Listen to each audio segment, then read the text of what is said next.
بسم اللہ الرحمن الرحیم۔ اعوذ باللہ من الشیطان الرجیم، بسم اللہ الرحمن الرحیم۔ الحمد للہ رب العالمین حمدا کثیرا کما هو اہلہ، وصلی اللہ علی محمد واہل بیتہ الطیبین الطاہرین۔ کتاب شرح باب ہدی اشر، سبق نمبر 60، فصل پنجم، نبوت۔ الحمدللہ فصل چہارم تمام ہو چکی۔ فصل پنجم میں نبوت کے حوالے سے گفتگو ہوگی۔ نبوت عامہ، نبوت خاصہ۔ نبوت عامہ یعنی وہ عمومی احکام جو تمام انبیاء کے ساتھ خاص ہیں۔ بالآخر خداوند عالم کی ذات نے انبیاء بھیجے ہیں، نبی بھیجنے کی ضرورت کیوں پیش آئی اور کس تقاضے کے تحت ہے۔ اور اس کے بعد نبوت خاصہ یعنی رسول خدا صلی اللہ علیہ وسلم کے حوالے سے گفتگو ہوگی۔ تو علامہ حلی رحمۃ اللہ علیہ نے اس فاصلے میں جو مباحث ذکر کی ہیں وہ درج ذیل ہیں۔ ایک تو نبوت نبی صلی اللہ علیہ وسلم کے حوالے سے گفتگو ہوگی، دوسری وجوب عصمت رسول خدا کا معصوم ہونا، اس حوالے سے گفتگو ہوگی، تیسری عصمت ہو من اول عمر الى آخر ہی، ابتدا عمر سے لے کر آخر عمر مبارک تک جناب معصوم ہیں۔ ایسا نہیں کہ نبوت سے پہلے معصوم نہیں تھے اور نبوت کے بعد جناب کو عصمت حاصل، جس طرح بعض کا یہ عقیدہ ہے۔ اسی طرح چوتھی بات یہ ہوگی کہ جناب رسول خدا صلی اللہ علیہ وسلم اپنے زمانے کے تمام لوگوں سے افضل تھے، کوئی بھی جناب سے افضل نہیں تھا اور نہیں ہوگا۔ اور وجوب و نزاہت ہی، وہ تمام پالیدگیاں کہ جو عصمت کے خلاف ہیں جناب ان سے کیا تھے، منزہ و مبرہ تھے۔ تو یہ 5 بحثیں ہیں، انشاءاللہ تفصیل کے ساتھ ان کے بارے میں گفتگو ہوگی۔ اب سب سے علامہ حلی رحمۃ اللہ علیہ نے جو سب سے پہلی بات شروع کی ہے وہ یہ کہ نبی کسے کہتے ہیں۔ النبی صلی اللہ علیہ وآلہ وسلم هو الانسان المخبر عن اللہ تعالی بغیر واسطۃ احد من البشر۔ نبی عمومی طور پر نبی کسے کہتے ہیں؟ نبی کی ایک لغوی تعریف اور ایک اصطلاحی تعریف ہے۔ نبی نابع سے ہے، نابع یعنی مخبر، خبر دینے والے۔ بعد نے کہا کہ نبی فعیل ان کے وزن پہ ہے، اور اگر اس کی نابع کے معنی میں لیں تو مخبر ہے، جس طرح قرآن مجید میں بھی ہے کہ یسألونک عن النبأ العظیم یا اما یتساءلون عن النبأ العظیم، آپ سے سوال کرتے ہیں نبأ عظیم کے بارے میں۔ نبأ یعنی مہم خبر۔ بعد نے کہا کہ نبی اس میں تو اس صورت میں نبأ سے اگر ہو تو واو اور جے جو آخر میں آ رہے ہیں یہ حقیقت میں حمزہ ہے، حمزے کو واو جو میں تبدیل کیا گیا۔ بعض کہتے نہیں وا اور جا یہ اپنی اصل پہ ہے، تو اس کا معنی بعد نے رفیع کیا ہے کہ نبی یعنی رفیع، بلند درجے والا، اور بعض عرض کی کہ نابع کہتے ہیں یعنی مخبر، خبر دینے والے۔ تو اسی نابع کے حوالے سے اس کی جو اصطلاحی تعریف کی گئی ہے اس میں لفظ مخبر کا استعمال کیا گیا۔ تو اس کی جو اصطلاحی تعریف ہے علم کلام میں وہ یہ کہ الانسان المخبر عن اللہ تعالی بغیر واسطۃ احد من البشر۔ نبی ہر وہ انسان کہ جو خداوند عالم کی جانب سے خبر دے لیکن بغیر بشری واسطے کے۔ بس انسان کی قید سے فرشتہ خارج ہو گیا، ملک خارج ہو گیا۔ خداوند عالم کا ارشاد گرامی بھی ہے کہ لو جعلناہ ملکا لجعلناہ رجلا، اگر ہم فرشتے کو نبی قرار دیتے تو اس کو بھی ہم مرد قرار دیتے، انسان قرار دیتے۔ دوسری قید المخبر عن اللہ تعالی، کہ وہ انسان خبر دینے والا ہو اللہ کی جانب سے، نہ کہ غیر اللہ کی جانب سے۔ اور تیسری قید لگائی ہے کہ بغیر واسطۃ احد من البشر، درمیان میں کوئی انسانی واسطہ نہ ہو، درمیانی واسطہ نہ ہو۔ مثلا جس طرح امام علیہ السلام ہیں یا باقی افراد کے جو اللہ کی جانب سے خبریں دیتے ہیں لیکن رسول خدا صلی اللہ علیہ وسلم کے واسطے سے ہو۔ اقول، علامہ حفاظ المقداد رحمۃ اللہ علیہ فرماتے کہ لما فارغ من مباحث العدل اردف ذالک مباحث نبوہ۔ علامہ حلی رحمۃ اللہ علیہ جب مباحث عدل سے فارغ ہوئے تو ان کے ردیف کیا ملایا مباحث نبوت کو. کیوں؟ لتفرعها علیہ، کیونکہ نبوت متفرع عادل پہ. خداوند عالم عادل ہے، ہدایت کا رستہ دکھانے والا ہے. اور بیان کیا تھا کہ خداوند عالم کی ذات کے اندر لطف موجود ہے، اور لطف ما یقرب العبد الی اللہ ویبعدہ عن المعصیہ. تو ظاہر ہے اس صورت میں انسان خداوند عالم کے قریب ہو سکتا ہے کہ جب ان کو کوئی راہ دکھانے والا ہو، اور راہ دکھانے والے یہی ہادی ہیں، نبی ہیں. لذا لتفرع النبوہ علیہ یعنی علی العادل. وعرف النبی، علامہ ہلی رحمۃ اللہ علیہ نے نبی کی تعریف اس طرح کی کہ بأنہ الانسان المخبر عن اللہ تعالی بغیر واسطۃ احد من البشر فبقید الانسان یخرج الملائکہ. انسان کی کیسے فرشتہ خارج ہو گیا؟ عرض کی فرشتہ خارج ہو گیا، خداوند عالم خود ارشاد فرماتا ہے. البتہ مشرکین یہ کہتے تھے کہ خداوند عالم نے اگر نبی بھیجنا تھا تو کسی فرشتے کو کیوں نہیں بھیجا؟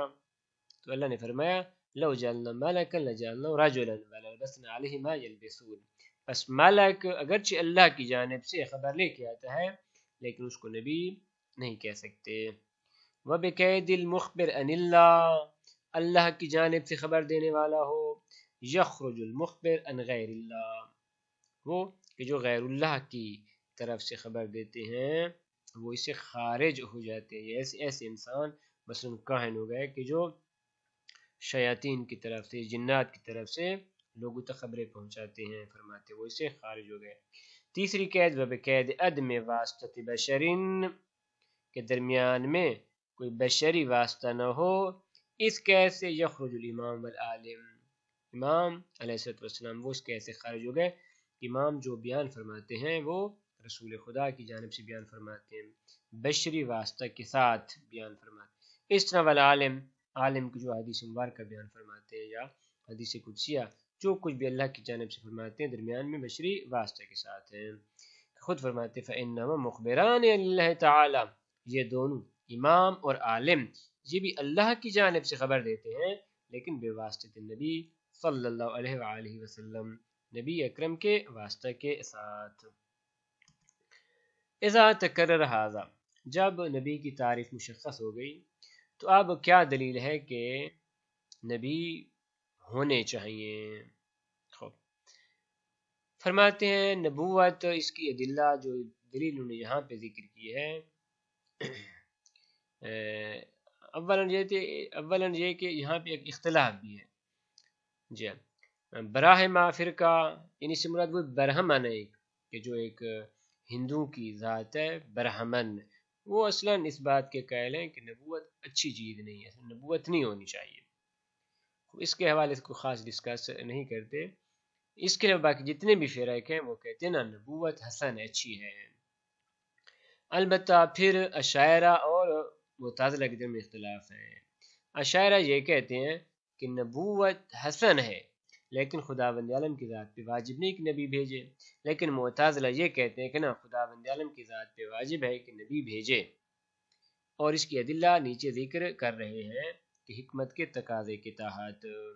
اشاعرہ وہ یہ کہتے ہیں کہ نبی اگرچہ اچھا ہے، نبی کا بھیجنا اچھا ہے لیکن واجب نہیں، اس وجہ سے کہ لا يسأل اما يفعل وهم يسألون، خداوند عالم کی ذات سے کوئی پرسش تو ہے نہیں، کوئی سوال جواب تو خداوند عالم کی ذات سے نہیں کیا جائے گا.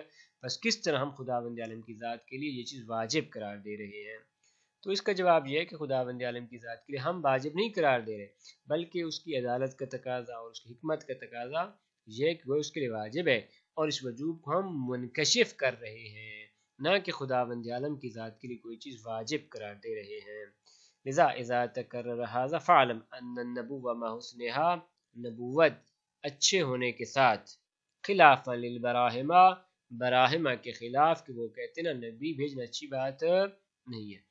واجبۃ، واجب ہے، فی الحکمہ، دلیل حکمت کے تحت، خداوند عالم کی حکمت کا تقاضا یہ ہے کہ نبی بھیجا جائے اور واجب ہے نبی بھیجا. خلافا للاشاعرہ، اشاعرہ کہتے ہیں نا اچھا ہے لیکن واجب نہیں ہے.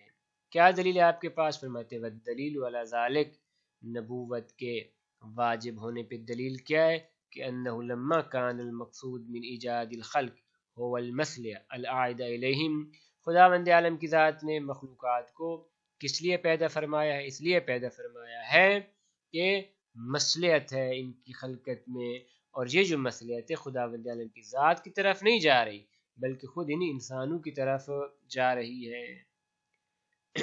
لذا انہو لما کان المقصود من ایجاد الخلق هو المصلحہ، جب مخلوقات کی ایجاد سے مقصود ایسی مصلحت ہے کہ العائد الیہم، جو مخلوقات کی طرف ہی پلٹ رہی ہے، کان اسعافہم بما فیہ مصالحہم وردئہم عما فیہ مفاسدہم واجبا فی الحکمہ، لذا وہ تمام چیزیں کہ جن میں انسانیت اور مخلوقات کے لیے مصلحت ہے، اس کی طرف لے جانے کے لیے، اس کی طرف ابھارنے کے لیے، اور ان کو وردئہم اما فی مفاسدہم، اور ان چیزوں سے روکنے کے لیے کہ جن میں انسانیت کے لیے مفاسد ہیں، حکمت کے تحت واجب ہے۔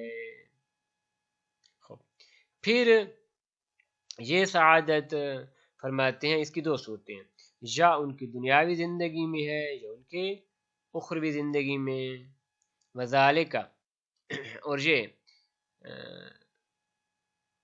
انسان کے مصالح اور مفاسد یا ان کی معاش میں ہے، دنیاوی زندگی میں یا اخروی زندگی میں، وذالک اما فی احوال معاشہم، یہ مصالح و مفاسد یا ان کے دنیاوی حالات میں ہے، او احوال معادہم، جو ان کی اخروی حالات میں ہیں۔ اما فی احوال معاشہم، انسان کی دنیوی زندگی میں کس طرح ضروری ہے کہ ان کی رہنمائی کی جائے اور جو مصالح و مفاسد ان کے لیے بیان کی جائیں، وہ یہ ہے کہ چونکہ انسان ذاتی طور پہ کیا ہے، اجتماعی طبع ہے، اور ادھر انسان کے اندر شہوت بھی ہے، غضب بھی ہے، تو لہٰذا ضرورت تھی اس بات کی کہ انسان اجتماعی زندگی بھی گزار سکے اور شہوت اور غضب کی بنیاد پہ کہ جو باعث بنتی ہے کہ انسان کے درمیان جھگڑے شروع ہو جائیں، مسائل پیدا ہو جائیں، ان کو حالت اعتدال پہ لے آنے کے لیے ایسے افراد کی ضرورت تھی کہ جو حالت اعتدال میں ہوں۔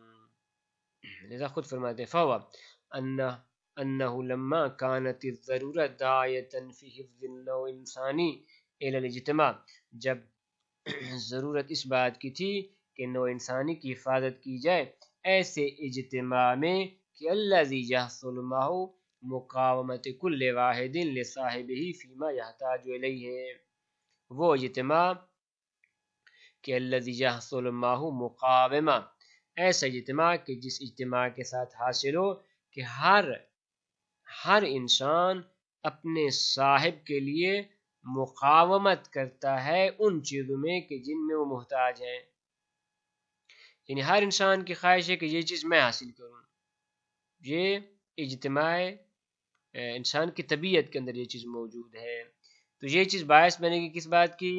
استلزم ذلك الاجتماع تجاذبا و تنازعا، یہ اجتماع مستلزم ہے تجاذب اور تنازع کو، تجاذب کھینچنا اپنی طرف، اور تنازع یعنی جھگڑا کرنا، ہر ایک کھینچنا چاہتا ہے کہ یہ چیز میری طرف آنی چاہیے، لذا کیا بنے گا؟ یہ باعث تنازع بنے گا کہ یحصلان من محبت کل واحد لنفسہ، خود بتا رہے ہیں کہ یہ تجاذب اور تنازع کس طرح حاصل ہوتی ہیں، یہ دونوں یحصلان تثنیہ کا صیغہ ہے، ہما کی ضمیر ان دونوں کی طرف جا رہی ہے، فرماتے تجاذب اور تنازع یہ اس وجہ سے ہے کہ ہر ایک اپنے آپ سے محبت کرتا ہے، وَإِرَادَةِ الْمَنْفِعَةِ لَهَا دُونَ غَيْرِهَا، ہر ایک یہ چاہتا ہے کہ منفعت اسے حاصل ہو، غیر کو حاصل نہ ہو، لہذا یہ تجاذب اور یہ تنازع اس طریقے سے کہ بحیث یفضی ذالک الی فساد النوع و از محلالہ، باعث بنتا کہ نوع انسانی ختم ہو جاتی اور مزمحل ہو جاتی، مزمحل اور فساد دونوں کا ایک ہی معنی ہے، لہذا اس بنیاد پہ البتہ آگے انشاءاللہ یہ مزید ہم اس کی وضاحت کریں گے اگلے درس میں. اس درس میں انہوں نے یہاں تک بیان کیا کہ فی احوال معاشہم، کل کے درس میں فی احوال معادن کے حوالے سے گفتگو ہوگی، اور اس دلیل کو انشاءاللہ اگلے درس میں تام کریں گے. وصلی اللہ علی محمد و اہل بیتہ الطیبین الطاہرین.